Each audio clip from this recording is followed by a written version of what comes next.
언뜻 가을인 듯 그렇게 계절이 온 것 같은데 벌써 날씨는 아침 저녁으로 초겨울에 입문한 것 같은 그런 날씨가 요즘 우리 살갗을 그렇게 차갑게 만듭니다. 이럴 때일수록 우리가 감기 조심해야 돼. 감기 조심하고 사망률이 가장 높은 계절이 언제냐 하면 아주 뜨거운 여름도 아니고요.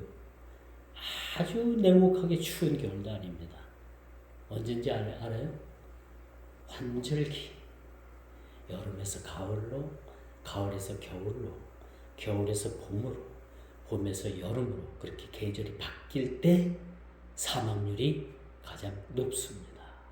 그래서 우리는 누구나 다 마찬가지입니다만 이렇게 환절기 때 여러분들이 건강을 참 조심해야 돼요. 조심하지 않으면 여러분 큰일 납니다. 그래서 여러분 건강은 물론 하나님께서 여러분 건강을 지켜주시겠지만 여러분들 스스로가 건강을 그렇게 잘 챙기는 것도 하나님 앞에 여러분 그것이 사실은 하나님 뜻대로 사는 거예요.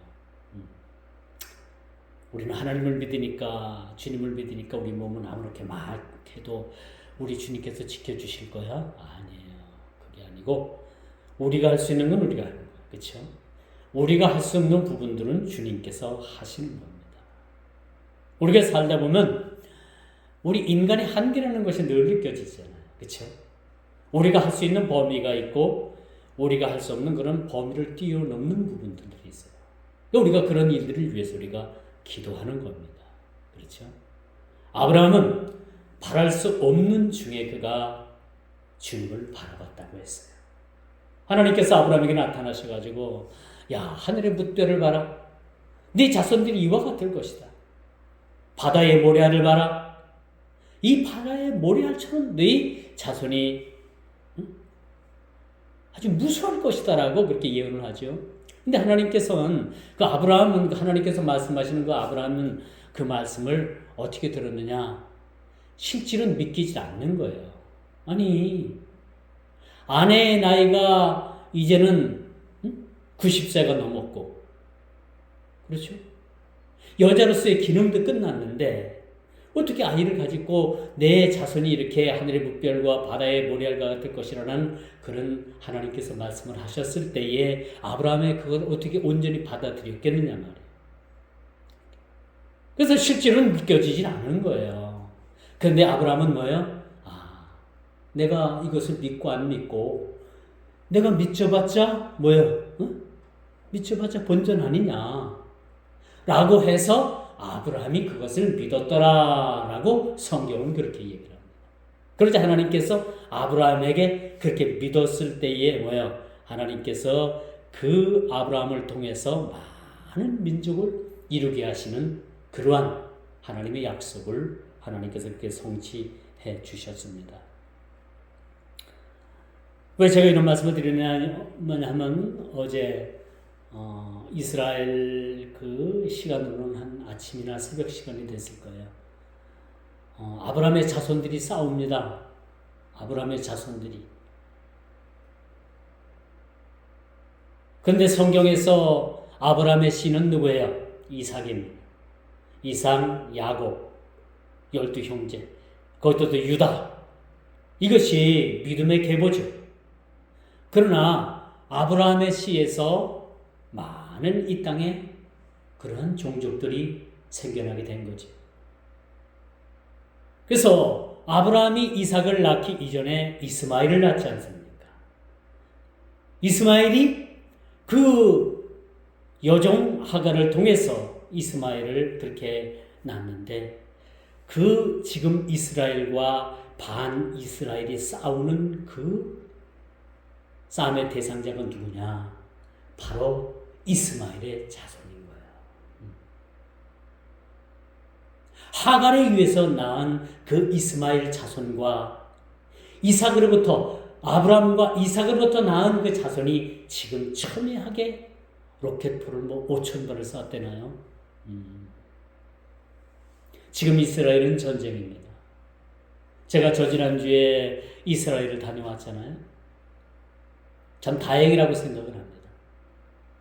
이번 주 수요일 날 간 팀들은 아마 묶였을 거예요. 성지순례를 하지 못합니다. 이런 전쟁 속에는.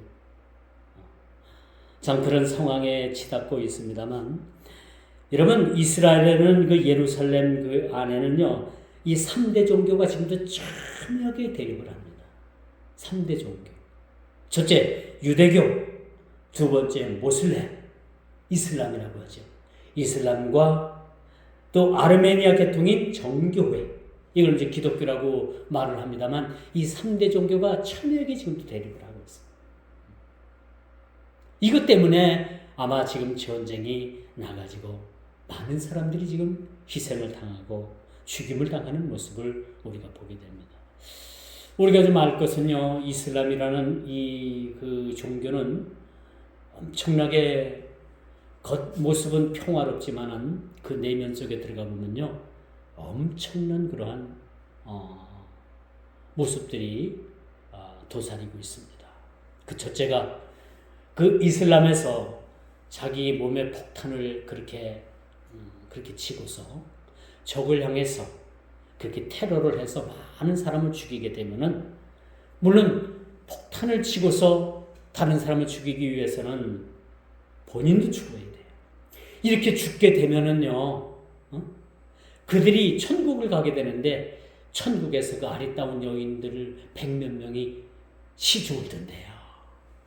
그래서 이 사람들은 그걸 믿고서 그냥 몸에 폭약을 싣고 폭탄을 그렇게 짊어지고서 달려들어서 많은 사람들을 그렇게 죽이게 되는 겁니다. 이게 잘못된 교리들입니다. 잘못된 교리예요. 그리고 이슬람은요, 일부 다체절을 허용을 합니다. 부인 4명까지 얻을 수 있어가지고 무조건 4명을 통해서 자녀들을 그냥 절제하지 않고 많은 그런 자녀들을 생산을 합니다.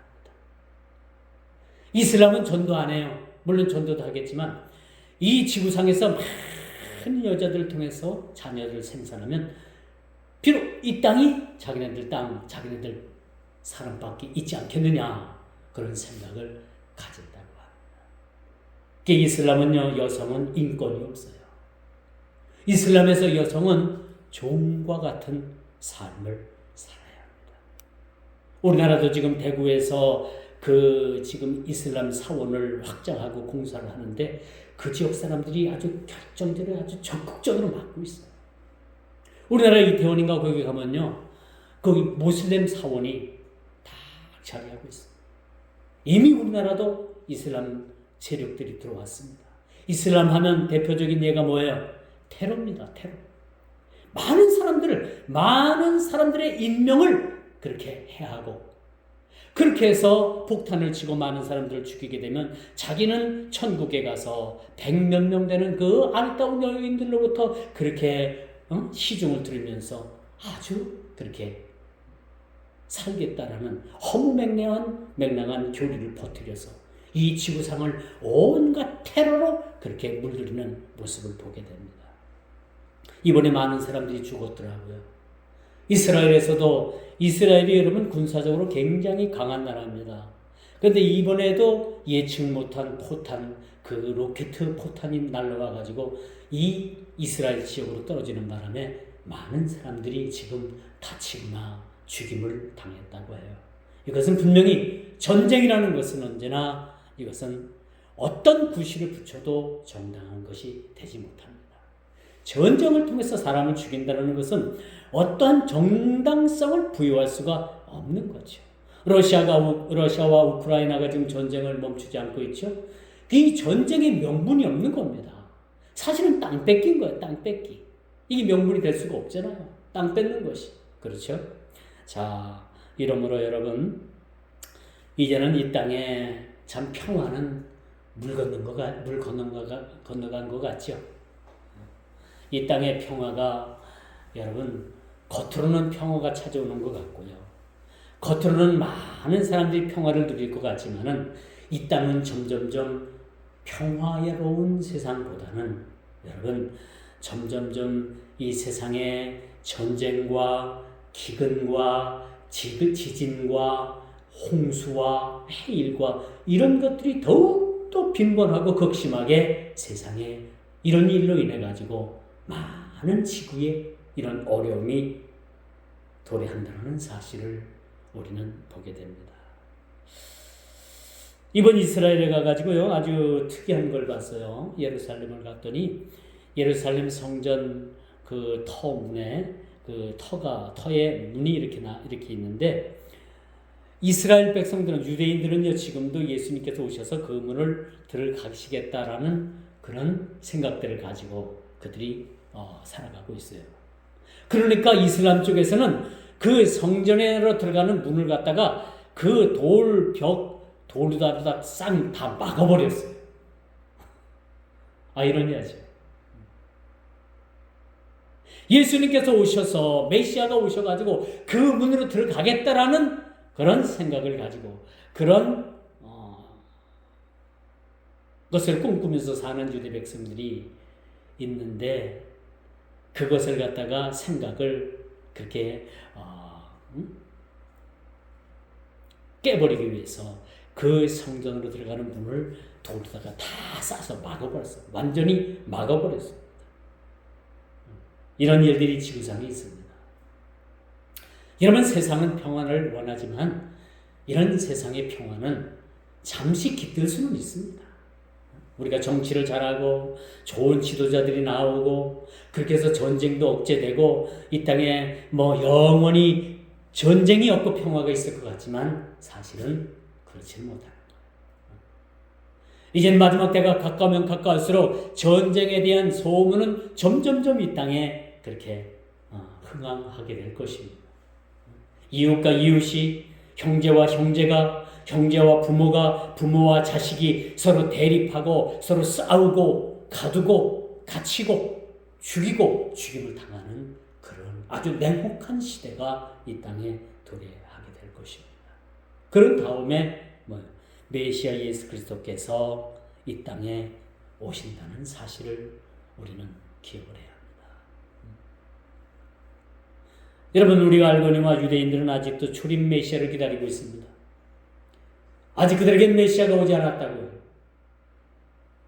초림의 메시아를 기다리고 있지만 우리는 어떻습니까? 다시 오실 재림의 메시아를 우리가 기다리고 있는 거예요.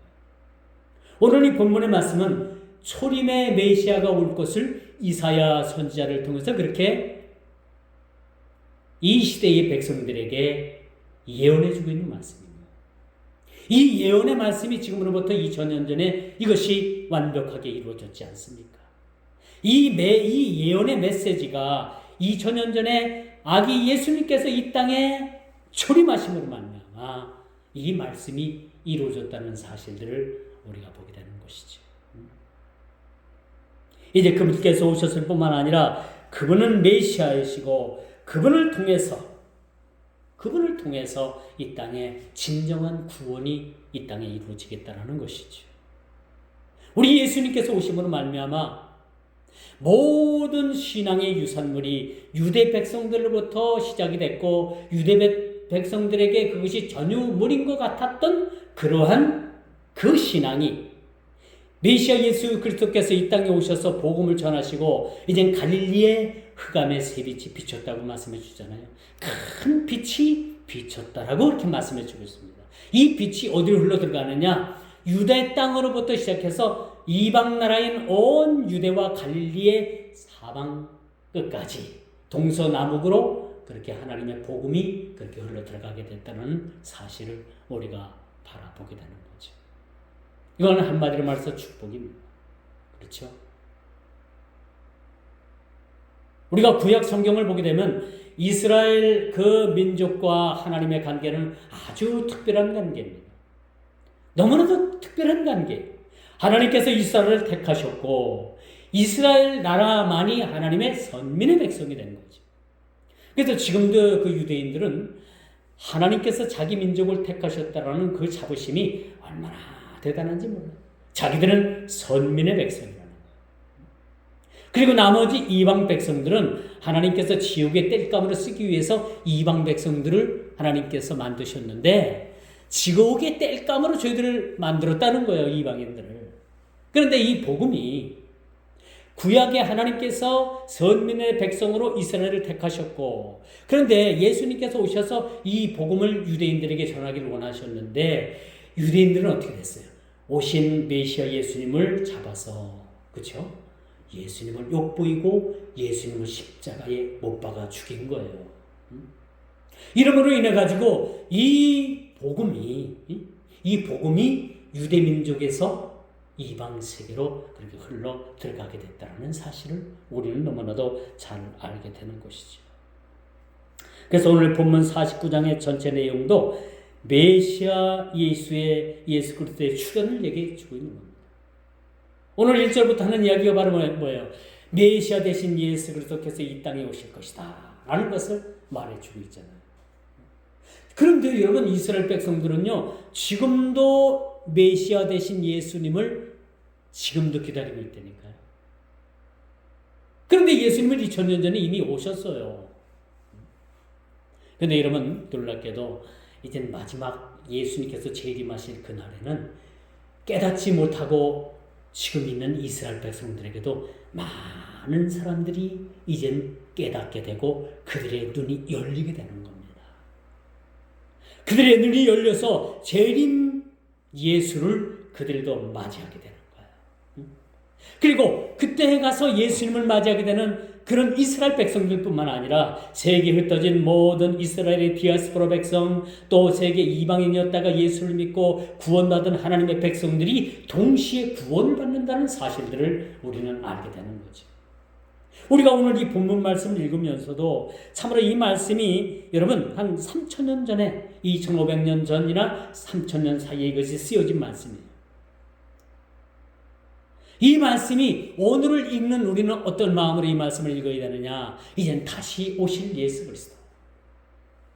처음에 오신 예수님은 이 땅에 평화를 위해서 오셨고 복음을 위해서 오셨고, 그런 가난하고 그렇게 여러분 그렇게 불쌍한 자들을 위해서, 그런 자들을 위해서 이 땅에 오셨지만 이제 다시 오시는 예수님은 어떤 예수님이신가? 이 땅을 심판하시기 위해서 이 땅을 오신다는 사실들을 우리는 믿어야 될 것입니다. 처음 오신 예수님은 이 땅에 많은 자들을 고치시고 많은 자들에게 하나님의 복음을 전해서 구원을 받게 하셨지만은 다시 오시는 예수님은 이 땅에 다시 오셔서 심판주로 이 땅에 오셔서 양과 염소를 갈라며 오신다는 사실들을 우리는 보게 되는 겁니다. 그러면 오늘 9월의 빛으로 오신 예수 그리스도는 이 본장 초도부터 하나의 인격체로 오셨다. 그분이 감당할 사역을 선포하고 있는데 그 선포의 내용은 이스라엘을 넘어서 온 이방 세계의 구원의 메시지가 증거되고 이를 믿는 자들에게 하나님께서 구원을 베푸실 것이라는 그런 약속을 하고 있다는 것을 우리가 보게 되는 것이죠. 제가 초대에도 말씀을 드렸습니다만 48장, 우리가 지난주에도 48장을 여러분과 같이 말씀을 나눴죠.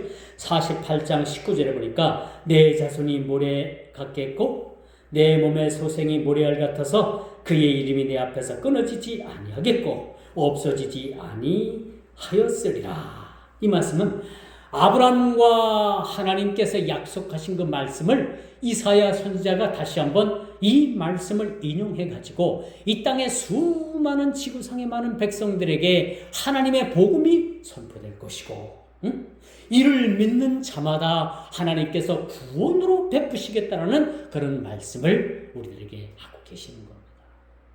구원을 받느냐 아니 받느냐는 단 종이짝 한 장 차이밖에 되질 않습니다. 그렇죠? 손바닥의 양쪽과 같아요. 손바닥의 앞뒤와 같은 겁니다. 믿느냐 믿지 않느냐라는 것을 가지고 예수님께서는 우리들을 심판하실 겁니다. 심판의 근거는 바로 그겁니다. 믿었느냐 믿지 않았느냐. 너무나도 단순하잖아요. 이 복음이 복잡한 것이 아니에요. 신앙생활 너무 복잡하게 생각하지 마세요. 내가 믿느냐, 믿지 않느냐. 여러분 믿어요? 믿지요. 여러분 자신을 여러분들이 믿는 것처럼 여러분들도 하나님을 전적으로 의라고 믿는 그런 믿음의 신앙을 가지고 살아가게 되는 겁니다. 이처럼 복음의 확장성의 증거는요, 아브라함 때부터 하나님께서 약속하신 말씀. 창세기 22장부터 17절, 32장 12절을 보니까 하나님께서 아브라함에게 주신 그 약속의 언약을 그렇게 성취하시는 모습을 보게 됩니다. 아브라함 나이 99세 때, 그렇죠? 하나님께서 그 사라를 통해서 그렇게 이삭을 주시잖아요. 이삭을 주시잖아요. 이게 사람으로서는 우리가 할 수 없으되, 이 사람 과학이나 사람의 우리 인간의 뭐 어떤 생체나 이것으로 우리 사람은 판단하잖아요. 여러분 과학적 근거가 없으면 여러분 믿지 않으려고 하잖아요. 과학의 이론으로 딱 맞아 떨어져야지만 사람들이 그걸 믿어요. 응? 근데 성경은 뭡니까? 성경은 과학의 이론을 뛰어넘는 것이 성경이고 우리 믿음인 거예요. 죽은 사람이 다시 살아나는 것을 여러분 과학적으로 여러분들이 어떻게 입증을 할 겁니까? 입증을 못하는 겁니다. 그렇지 않습니까? 이것은 과학을 뛰어넘는 하나님과의 그런 믿음의 관계에서 이것이 믿어지게 되는 겁니다. 절대적인 거죠, 이거는. 하나님께서는 전능하신 하나님이시죠. 못할 일이 없는 겁니다. 하나님은 신입니다. 우리는 인간이에요. 인간은 한계가 있죠. 하나님은 한계를 뛰어넘는 시간과 공간을 초월해서 하나님께서 계시는 겁니다. 영으로 계시는 거죠. 어떤 사람이 참 믿음 생활을 하는데 너무나도 의심이 많아. 하나님의 모습을 보여주면 자기는 믿겠다는 거야. 하나님의 모습만 보여주면. 그래서 이 지혜로운 사람이 이렇게 의심 많은 사람을 큰 거울 앞에 갖다 세웠답니다. 거울 앞에 딱 세워놓으니까 누구 모습이 있어요? 응? 의심하는 사람 모습이 있잖아요. 봐라. 누구냐? 그 거울 속에 누가 있느냐? 내 모습인데요. 맞아. 내 모습이에요. 왜? 하나님께서 사람을 처음 지으실 때 누구의 형상대로? 하나님의 형상대로 인간을 만드신 거예요. 내 모습 속에서 하나님의 형상이 여러분 발견돼요? 발견되지 않아요? 발견되는 겁니다. 우리 인간의 모습에서 하나님의 형상의 모습이 거기서 발견이 되는 거예요. 다는 아니지만 하나님의 형상이 우리 인간의 모습 속에서 어느 정도 하나님의 형상이 나타나 있다라고 우리가 보게 됩니다.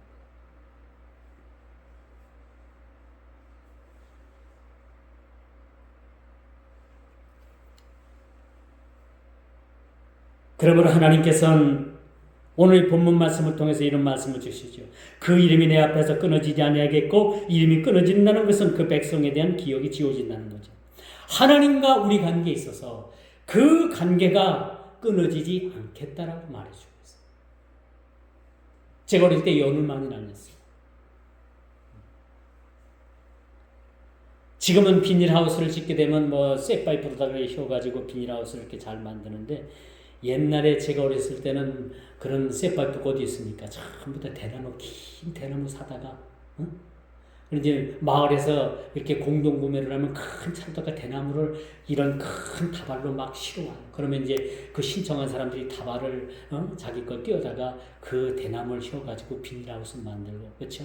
그 안에 고추모도 하고 담배도 하고 여러 가지도 하잖아요.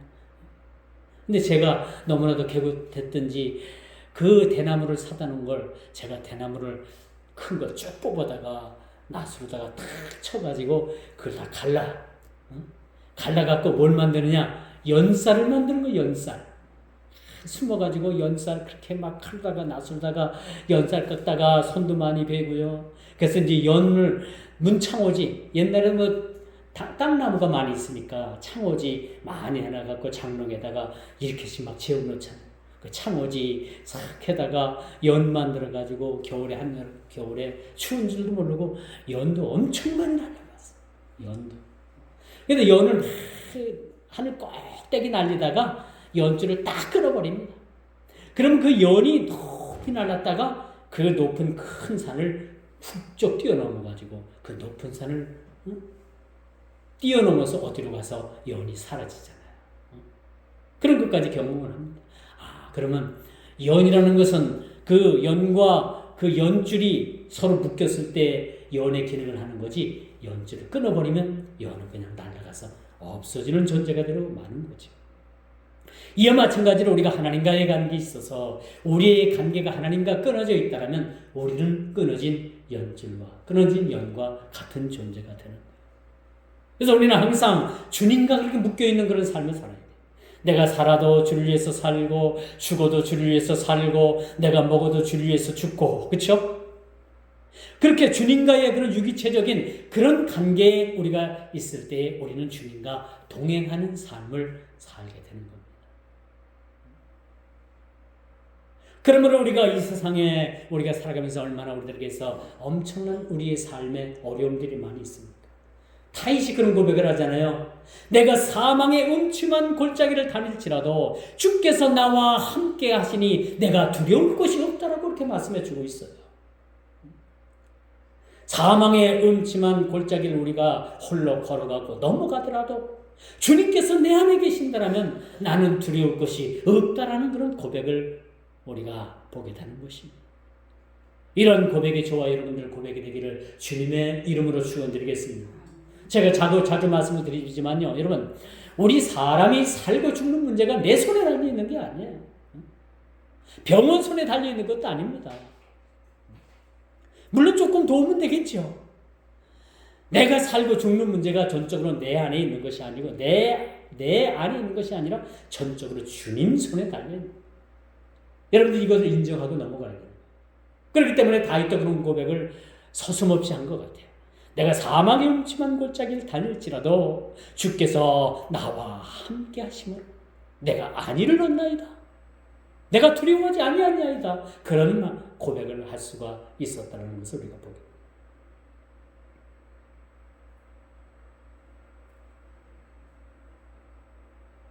그래서 오늘 본문 기자는 이스라엘의 역사적 절정을 부각시키면서 메시아 되시는 예수 그리스도께서 오셔서 온 인류를 구원해 주실 것이라는 것을 오늘 본문을 통해서 우리들에게 그렇게 선포하고 있음을 우리가 보게 됩니다.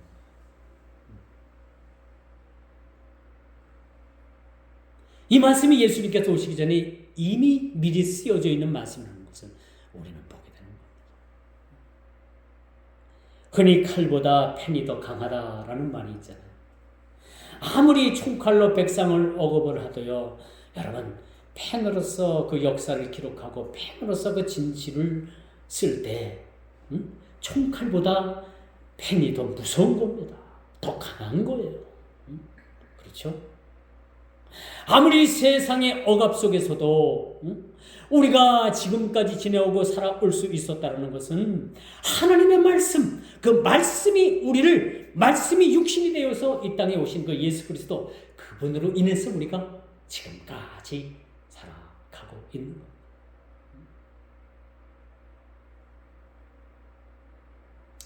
그러므로 예수 그리스도의 입에서 전해진 생명의 복음으로 우리가 세상에 얼마나 많은 사람들이 그 지옥의 나락에서 우리가 세상의 천국으로 그렇게 돌아오고 있는지 몰라요. 지금도 지옥의 나락으로 떨어질 그 많은 수많은 불쌍한 사람들이 회심하고 주님을 믿어서 주님 앞으로 돌아오는 자들이 얼마나 많은지 몰라요.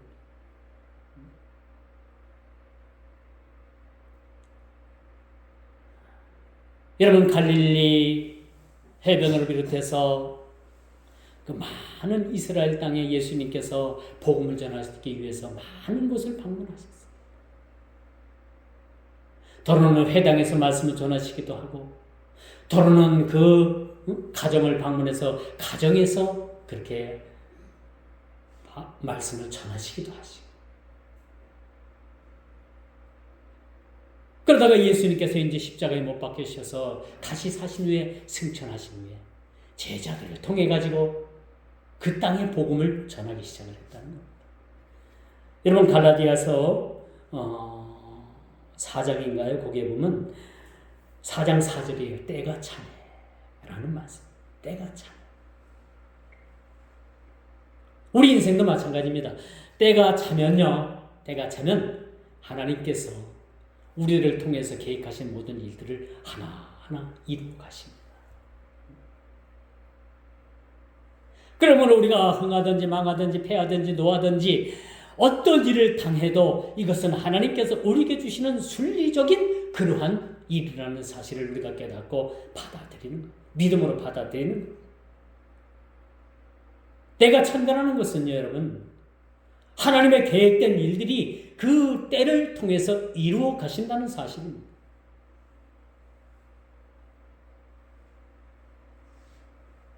여러분, 때가 차니까 그렇게 철옹성 같은 기독교에 대해서 그렇게 세빗장을 지르고 그렇게 문을 열지 않던 로마가 AD 313년 콘스탄틴 그 대제 때 기독교를 정식 로마의 국교로 인정을 하고 그 빗장, 세빗장이 쳐졌던 그 문이 때가 참에 복음의 문이 열리게 됩니다. 놀랍죠?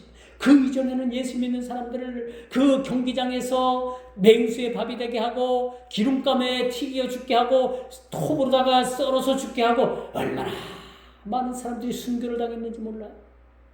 그러나 견디고 때가 되고 때가 차니까 그렇게 핍박하던 로마가 복음의 빗장을 열어 제치고 로마가 기독교를 국교로 받아들였다는 사실을 여러분 기억을 해야 합니다. 갈라디아서 4장 4절에 때가 차네. 저 이 말씀 참 좋아합니다. 때가 차면요. 때가 되면은 뭐 세상 유행 가사도 있잖아요. 때가 되면은 뭐 그 뒤에 내가 잘 모르겠어요. 때가 되면은 다 이루어지고 모든 것이 다 정리가 되는 거예요. 새로 시작될 것은 새로 시작되고 져야 될 것은 져야 되고 그렇죠? 다 모든 하나님의 때와 경륜이 우리들에게 임하게 되는 거예요.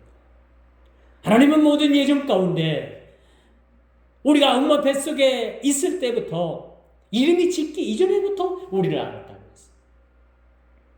이렇게 때가 차니까 저와 여러분들을 하나님께서 자녀 삼아주시고 그 때를 통해 가지고 하나님께서 결정적인 것은 그 아들을 이 땅에 보내주셨다는 겁니다. 그 아들이 누굽니까? 바로 예수 그리스도. 바로 예수님을 이 땅에 보내주셨고 누구든지 예수님을 주라고 시인하게 되면 다 구원을 받게 된다는 사실. 너무나 쉽지요. 제가 지난주에도 불교의 100일 기도를 얘기한 적이 있습니다. 여러분 불교의 100일 기도가 얼마나 정성을 다하는지 몰라요. 매일매일 목욕제기하고 다른 사람들과 말도 섞질 않습니다. 다른 사람들과 눈도 마주치질 않아요. 100일 동안 여러분 100일 기도할 때는 세상 종교도 이렇게 열심을 가지고 성의를 다합니다. 그러나 여러분 우리 예수 믿는다는 것은 이렇게까지 하지 않아도 돼요. 이렇게까지 우리가 열과 성의를 다하지 않아도 우리는 예수 그리스도로부터 구원을 받게 된다는 사실입니다. 우리가 믿기만 하면은 하나님께서는 우리를 하나님 자녀 삼아주신다는 사실들을 우리는 너무나도 쉬운 거지만 이것을 받아들이는 사람들이 있는가 하면 받지 못하는 사람들도 여전히 세상에는 있다는 거예요. 그러나 여러분 때가 되면 모든 것이 이루어진다는 사실들을 믿어야 된다는 겁니다. 그러므로 내가 내게 응답하겠고 8절의 말씀이죠. 우리가 8절을 한번 다시 한번 봅시다. 여호와께서 이같이 이르시되 은혜의 때에 내가 내게 뭐 하겠다고요? 응답하겠다. 예레미야 33장 3절에 보니까 너는 내게 부르짖으라 내가 응답하겠고 내가 알지 못하는 크고 비밀한 일들을 내게 보여주리라 라고 이렇게 말씀해 주셨어요. 저 역시 이 구절을 너무나도 좋아합니다.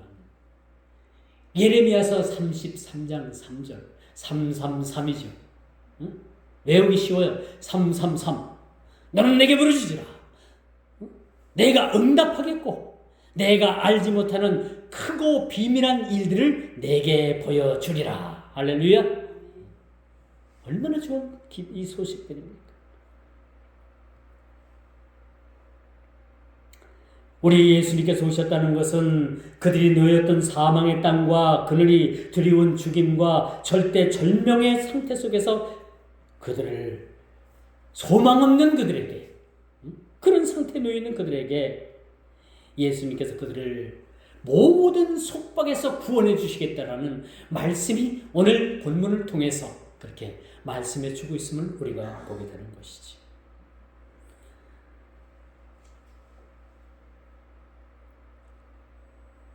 제가 최대도 말씀을 드렸습니다만 여러분 우리는 여전히 불안한 세상에 살아가고 있습니다. 세계적인 전쟁이 지금 신냉전 속에서 러시아, 중국, 북한이 한 그룹이 됐습니다. 나머지는 다 자유진영입니다. 이렇게 신냉전의 기류가 지금 흐르고 있는 사실을 우리가 보게 됩니다. 여러분 놀라지 마십시오. 죽이고 싸우고 속이고 이런 일들의 대장이 누굽니까? 사탄인 거예요. 이게 우리 개인적인 관계나 가정이나 우리 이웃이나 우리 모든 집안이나 한 국가 사회 단체나 세계나 모두 이 싸움으로부터 기인되는 것은 사탄이 인간을 통해서 그렇게 싸움을 발생시킨다는 사실을 우리는 기억을 해요. 사탄의 전략이 뭐예요?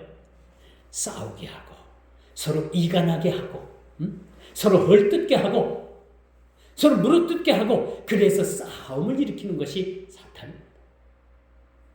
어떤 현장이든지 싸움은 그 속에 사탄이 그렇게 존재하고 사탄이 조종을 한다는 사실들을 우리는 기억을 해야 돼요. 그래서 우리는 싸움은 멀리 해야 됩니다. 싸움은 멀리 해야 됩니다.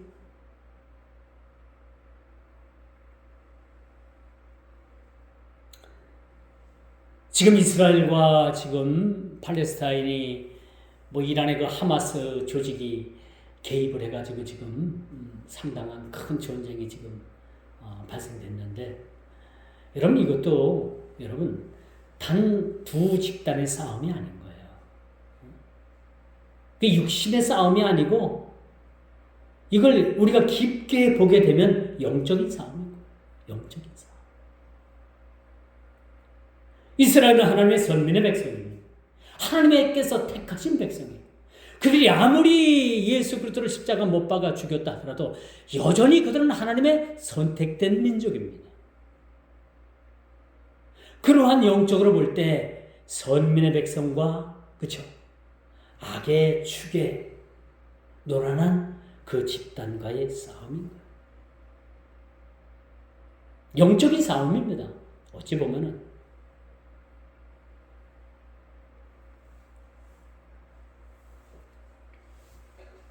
마태복음 4장 16절에 보니까 메시아의 오심으로 인해 가지고 흑암에 앉은 백성들이 큰 빛을 봤다고 했어요.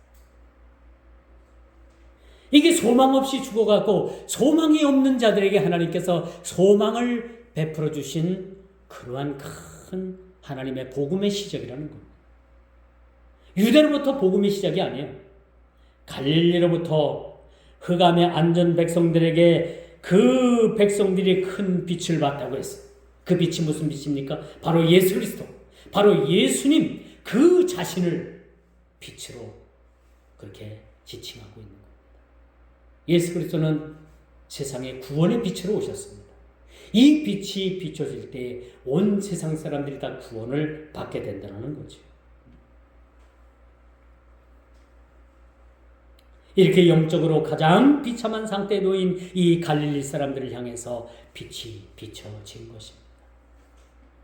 우리나라가 이 기독교가, 교회가 이렇게 선교 120년 동안에 폭발적으로 부흥한 것은 뭐냐? 이 복음이 참 120년 전, 우리가 120년 전에 우리나라의 지금 상황을 한번 생각해봐요. 120년 전. 너무나도 암울한 시대였어요. 조선 후기라고 우리가 봐야 되겠죠. 조선시대 후기라고 우리가 봐야 되는데, 백성들은요, 도탄에 빠지고, 그쵸? 그 외세의 침입으로 인해가지고, 참 이 조선반도는 너무나도 힘든 어려운 상황에 놓여 있었던 것이 사실. 외세의 침입이 없어도 그렇게 우리가 살까 말까 어려운 세상인데, 일본은 수시로 우리를 침입을 하죠. 중국은 수시로 우리나라를 갖다가 흔들고 조공을 바쳐야 되고 심심하면 쳐내려오죠. 이게 얼마나 힘든 역사입니까? 이런 시대에 하나님께서 선교사들을 통해 가지고 이 땅에 하나님의 복음이 들어오게 됩니다.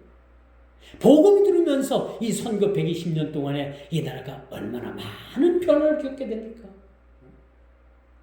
외국인들한테 우리나라 사람들이 이제 외국에 나가가지고 우리나라의 역사가 그래도 5,000년 역사를 가지고 있습니다. 그렇게 얘기합니다. 5,000년 역사에 우리나라가 가지고 5,000년 역사가 쓰고 있으니까 얼마나 찬란합니까? 얼마나 할 말이 많습니까?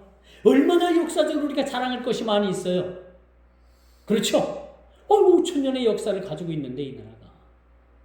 근데 대다수 유럽이나 뭐 신흥국가들, 미국이나 이런 나라들은 불과 1,000년도 안 되고 몇백 년이에요, 역사가. 그 역사와 우리나라 역사랑 비교를 할 수가 없잖아요. 그렇게 자랑을 하니까 그 외국인들이 그런 얘기를 한대요. 그러면 당신들은 그렇게 5,000년 역사의 자랑을 가지고 있는데, 그렇게 5,000년 동안의 역사를 가지고 있는데 이 지구를 위해서 당신들이 한 일이 뭐예요? 이 지구를 위해서 5,000년 동안 여러분들이 한 일이 뭐냐는 얘기예요. 아무 말도 못하는 거지. 백이민족? 그건 우리끼리 하는 얘기고요. 이제 우리나라는 백이민족 아니에요. 다문화 민족이에요, 이제 우리나라는요. 여러분 시골 같은 데 가봐요. 초등학교 가봐요.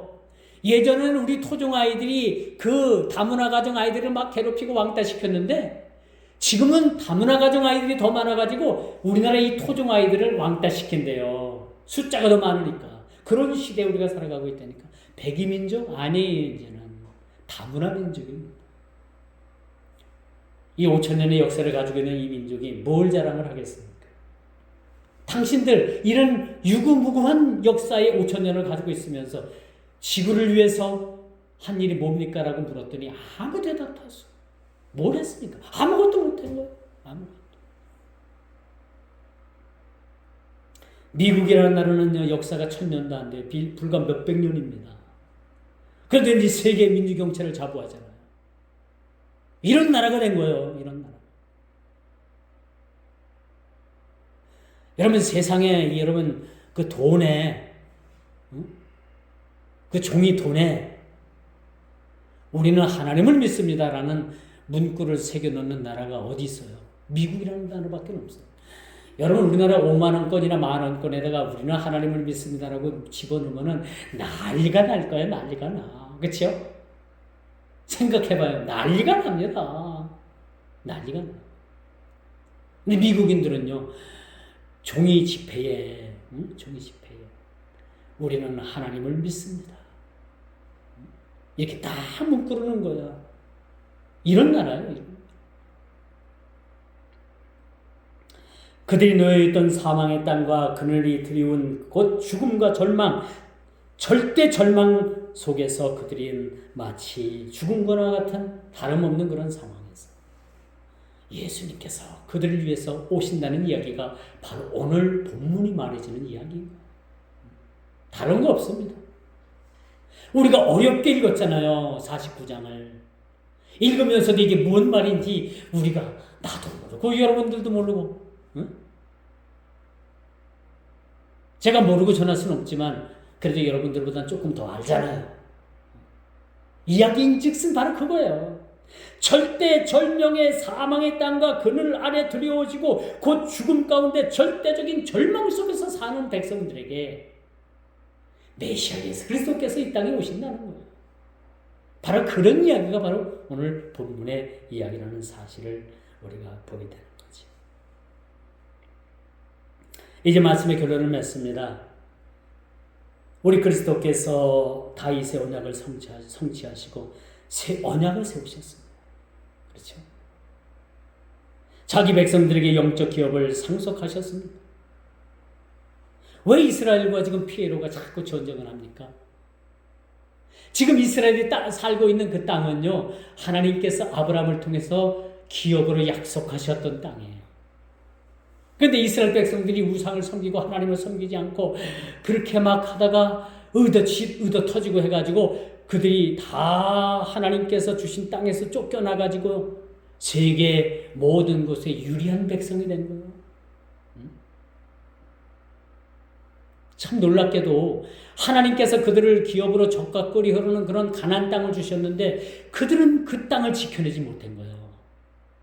근데 1948년도에 그 땅을 찾겠다고 한 사람, 두 사람 그 유대인들이 모여가지고 이스라엘 정착촌들을 만들고 이스라엘에 옛날에 주었던 하나님께서 아브라함을 통해서 주었던 약속했던 그 땅을 야곱야곱 그 땅에 팔레스타인들을 몰아내고 그 이스라엘 땅을 회복시켜 가니까 아니 옛날엔 너들 땅이었지만 지금 우리가 현재는 우리 땅인데 그것 때문에 지금 치고받고 싸우는 거예요. 그 땅 때문에 그런 겁니다.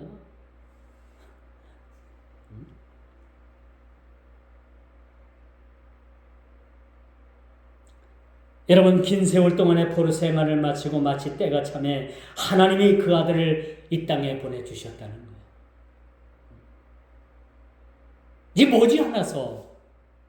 이제 머지않아서 제가 어느 때라고 말씀은 못 드립니다. 왜? 우리 주님도 몰라요. 오직 우리 하나님만 아시는 그 시간 그때에 호련히 천군 천사 동원하고 천사장의 나팔 소리와 더불어서 흰 백마를 타고 이 땅에 우리 주님께서 재림하실 것입니다. 사실 우리가 그때를 위해서 사는지는 몰라요. 그때를 위해서 우리가 사는지는 몰라요. 그때를 위해서. 이제 예수 그리스도 그 예수님을 통해서만이 성경의 온 성취가 이루어질 것입니다. 이제 시온을 향해서 동서남북에서 많은 이들이 몰려오겠다고 19절에 말씀하지. 19절. 우리가 오늘 본문 좀 길어서 못 읽었습니다만 우리 한번 제가 이 말씀을 읽고 말씀을 마칠게요. 19절이에요. 이는 내 황폐하고 적막한 곳들과 내 파멸을 당하였던 땅이 이제는 주민이 많아 좁게 될 것이며 너를 삼켰던 자들이 멀리 떠날 것입니다. 그 백성들을 그 약속하신 땅으로 다시 불러주시겠다. 다시 그들을 불러주시겠다.